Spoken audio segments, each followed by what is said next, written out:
100కు పైగా దీర్ఘకాలిక సమస్యలకు ఎటువంటి ఆపరేషన్ దుష్ప్రభావాలు లేకుండా హోమియోపతి చికిత్స.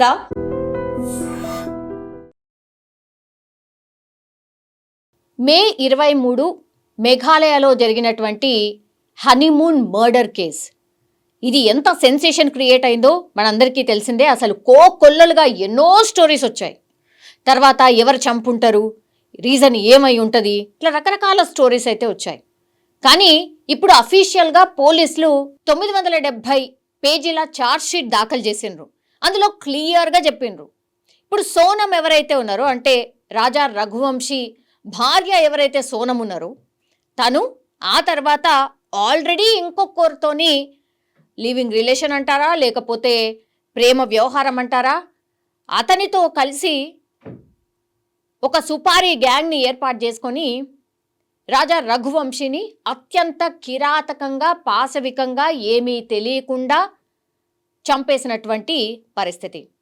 ఆ వీడియోస్ చాలా వరకు బయటకు వచ్చాయి.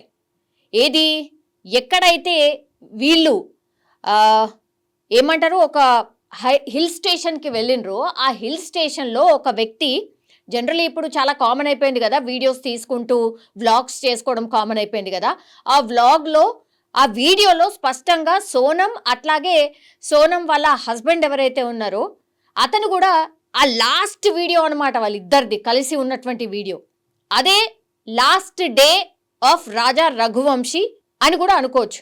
ఎందుకంటే అక్కడే అదే హిల్ స్టేషన్ దగ్గర అతన్ని కిరాయి హంతకులు ఎవరైతే ఉన్నారో వాళ్ళు, అట్లాగే సోనం కూడా అండ్ వాళ్ళ ప్రియుడు, వీళ్ళందరూ కలిసి అత్యంత దారుణంగా కొట్టి ఆ తర్వాత ఒక హిల్ స్టేషన్ దగ్గర జనరలీ చాలా మంది వ్లాగ్స్ చేస్తూ ఉంటారు కదా, అందులో భాగంగానే ఒక వ్యక్తి వ్లాగ్స్ చేసుకుంటూ ఈ కపుల్ని చూసారు. అక్కడ హిల్ స్టేషన్ని వాళ్ళు అప్పుడే క్లైమ్ చేస్తూ ఉన్నారు, వీళ్ళేమో కిందికి వస్తూ ఉన్నారు. ఈ వ్లాగ్ చేసే అతను కిందికి వస్తూ ఉన్నాడు, చేసుకుంటూ మాట్లాడుకుంటూ కిందికి వస్తున్నటువంటి టైంలో వీళ్ళిద్దరి వీడియో రికార్డ్ అయింది. అదే లాస్ట్గా రాజా రఘువంశీని చూసింది కూడా అదే లాస్ట్ టైం. అక్కడే పాపం అతన్ని హత్య కూడా చేసిండ్రు. సోనం ఎంత కిరాతకంగా ఆలోచించింది అంటే, ఈ ఛార్జ్ షీట్లో ఒక 2-3 పాయింట్స్ని క్లియర్ కట్గా ఈ నిందితులు ఏం చేశారు, ఎట్లా ప్లాన్ చేశారు అనేది కూడా పోలీసులు ఛార్జ్ షీట్ రాసుకొని వచ్చిండ్రు. ఒకటి ఏంటి అనంటే, పోలీసులు ఈ ఛార్జ్ షీట్లో పూర్తిగా డీటెయిల్డ్గా మెన్షన్ చేసినటువంటి పరిస్థితి అదేంటి అంటే, ఫస్ట్ యాక్చువల్లీ ఇదంతా కూడా పెళ్లి చేసుకోవడము, ఇదంతా కూడా డ్రామా. పెళ్లి చేసుకున్న తర్వాత ఏం చెయ్యాలి అనేది కూడా ఆల్రెడీ ఫిక్స్ అయినరు. ఎవరు? సోనం అట్లాగే ఈ రాజ్ కుష్వాహా, ఎవరైతే ఈ సోనంకి లివింగ్ రిలేషన్ అనండి లేకపోతే ప్రేమ వ్యవహారం నడిపించినటువంటి ఈ రాజ్ కుష్వాహా ఎవరైతే ఉన్నారో వీళ్ళు ఆల్రెడీ ప్లాన్. అండ్ ఇంకోటి ఏంటి, రాజ్ కుష్వాహాకి ఆల్రెడీ మ్యారేజ్ అయి తర్వాత విడిపోయాడట. సో ఏంటి, అచ్చా ఇప్పుడు రాజ్ కుష్వాహా ఒకసారి మ్యారీడ్ అండ్ విడిపోయిండు, ఇప్పుడు సోనం కూడా ఒకసారి మ్యారేజ్ అయి విడిపోతే సరి సమానం అవుతుంది, ఇద్దరి బ్యాలెన్సింగ్ అవుతుంది, అప్పుడు ఫ్యూచర్లో కూడా ఒకరికొకరు అనుకోవడానికి ఏమీ ఉండదు అని ఒకటి. తర్వాత వీళ్ళు ఒకటేసారి మర్డర్ అటెంప్ట్ చేసేసి చంపేసిండ్రు అనేది కాదు, రఘువంశిని ఒకే అటెంప్ట్లో చంపలేదు, 3 సార్లు ఆల్రెడీ వాళ్ళు అటెంప్ట్ చేసిండ్రు చంపడానికని. మే 11వ తారీఖున మ్యారేజ్ అయితే మే 23వ తారీఖున రాజా రఘువంశీ మిస్సింగ్. దానికంటే ముందు వీళ్ళు 3 సార్లు చంపే ప్రయత్నం కూడా చేసిండ్రు, కానీ విఫలమైనరు అని ఛార్జ్షీట్లో పోలీసులు మెన్షన్ చేసినటువంటి పరిస్థితి. 4వ అటెంప్ట్లో పక్కాగా ప్లాన్ చేసి మేఘాలయ అంటూ ట్రిప్ని తీసుకువెళ్ళి అక్కడ చంపాలి, ఎవరు ఉండరు, సో అడ్డు చెప్పే వాళ్ళు ఎవరు ఉండరు, అక్కడ కిరాయి హంతకుల్ని మనం తీసుకురావచ్చు, ఆ తర్వాత మనం కూడా అందరం ఉండొచ్చు, అప్పుడు రాజ్ కుష్వాహా ఒకడు, ఆ తర్వాత సోనం, మిగతా 3 అందరు కూడా ఈ సుపారీ గ్యాంగ్. ఇదంతా సెట్ చేయడానికి సోనం ఎంత ఖర్చు పెట్టిందంటే, జస్ట్ ఈ ఎపిసోడ్ నడిపించడానికి 20 లక్షలు సోనం ఖర్చు పెట్టింది. జస్ట్ భర్తను చంపడానికి ఆమె ఖర్చును పెట్టినటువంటి అమౌంట్ 20 లక్షలు. ఇదంతా ఒక్కొక్కటి రివీల్ అవుతుంటే, ఆ ఛార్జ్ షీట్లో చెప్తూ ఉంటే నిజంగా ఎంత బాధ ఉంటుంది రఘువంశీ ఫ్యామిలీకి. అట్లాగే ఈ సోనం ఇట్లా వెళ్తుందని వాళ్ళ తల్లిదండ్రులకు కూడా తెలియదు కదా. ఇప్పుడు వాళ్ళ మొహం ఎక్కడ పెట్టుకుంటారు?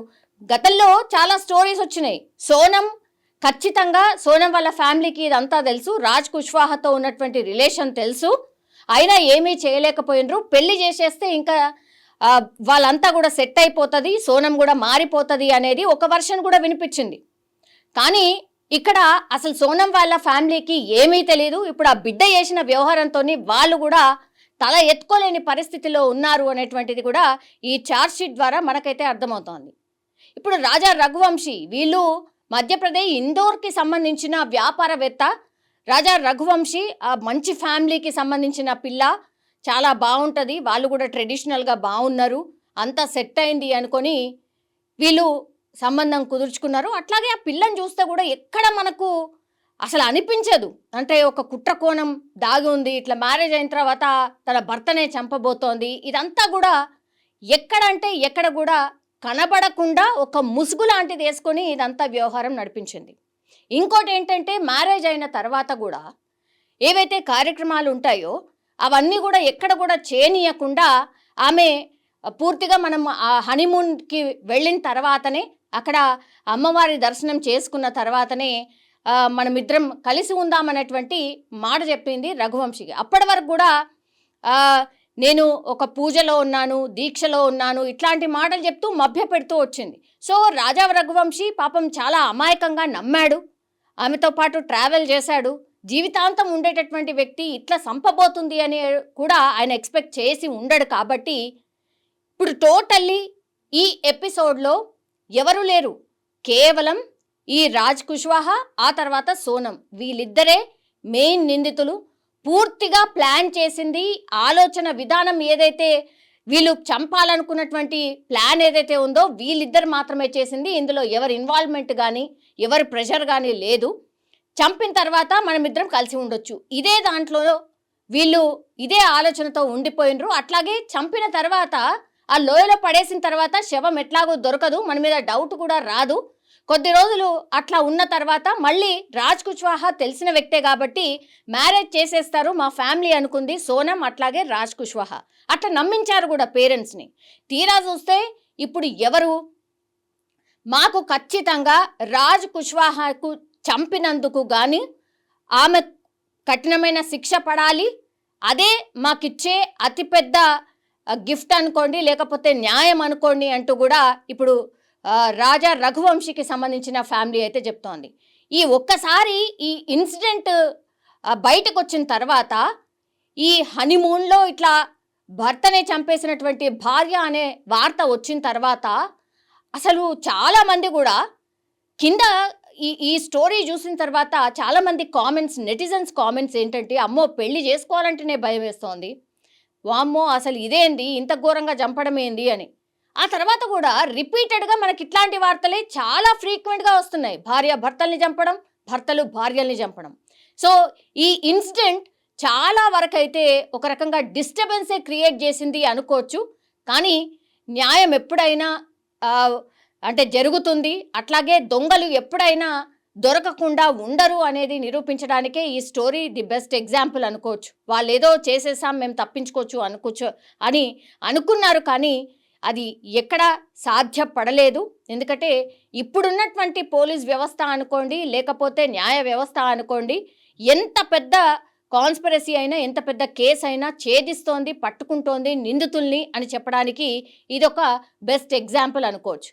సో ఇదంతా కూడా చాలామంది మనం ఫాలో అయ్యాం కాబట్టి ఈ స్టోరీలో ఇదంతా చూసిన తర్వాత ఇప్పుడు ఎవిడెన్స్తో సహా ఛార్జ్ షీట్ దాఖలైంది కాబట్టి ఎలాంటి శిక్ష పడాలి వీళ్ళిద్దరికీ ఒకసారి కామెంట్ రూపంలో తెలియజేయాల్సిందిగా కోరుతున్నాం.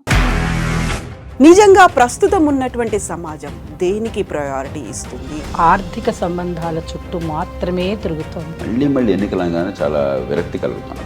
మంచి అనిపిస్తుంది కదా, లేడీస్ కూడా ఛాలెంజింగ్ జాబ్స్ చేసినప్పుడు చాలా బాగుంటది. ట్రాఫిక్ అసిస్టెంట్స్ గా నియమించిన ట్రాన్స్జెండర్స్ అందరితో సాల్యూట్ చేయించుకుంటున్నారు. ఫుడ్ డెలివరీ ఇవ్వటానికి వెళ్ళినటువంటి డెలివరీ బాయ్ అనిల్ పై కళ్ళ ముందు